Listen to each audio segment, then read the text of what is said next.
Franklin Roosevelt stood at life's pinnacle, born to wealth, educated at Harvard, and rising fast in politics. He possessed everything society valued: privilege, influence, and boundless potential. The world saw a man destined for greatness without obstacles. At 39, polio struck without warning. The vibrant athlete collapsed, fever raging through his body. In days, the man who climbed mountains couldn't move his legs. His world shattered in a hospital room filled with silence and uncertainty. Doctors delivered the crushing verdict: permanent paralysis. FDR stared at the ceiling, fists clenched in powerless rage. The future he envisioned vanished.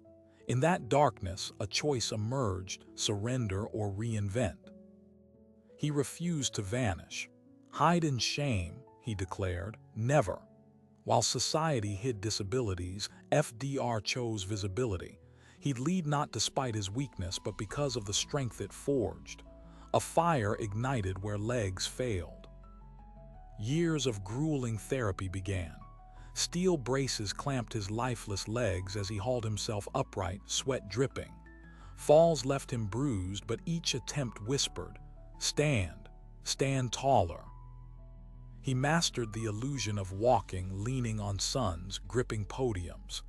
10 seconds standing required hours of pain, but in public, only the unbreakable posture showed. The wheelchair stayed hidden, the resolve blazed. 1929, economic collapse. Banks failed, farms dusted over, hope evaporated. Millions sat in darkness, radios their only lifeline. A broken nation needed someone who understood brokenness. FDR's voice crackled through the static. "The only thing we have to fear is fear itself."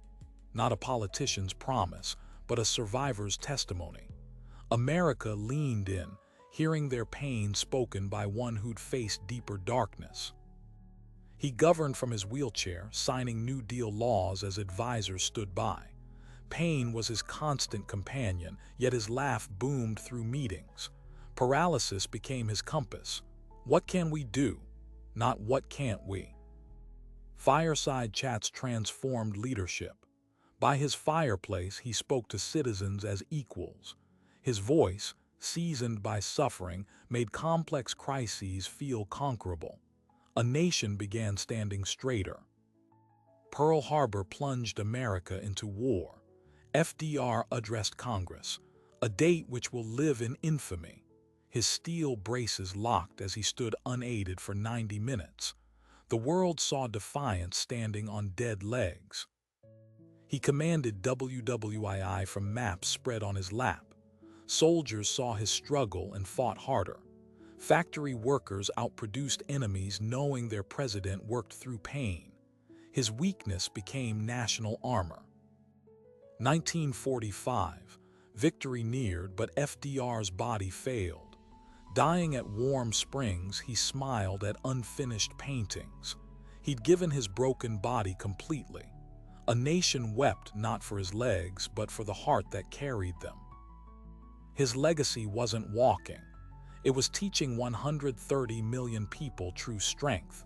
When your body betrays you, lead with your mind. When fear paralyses, move with courage. Your limitations write the preface, not the ending.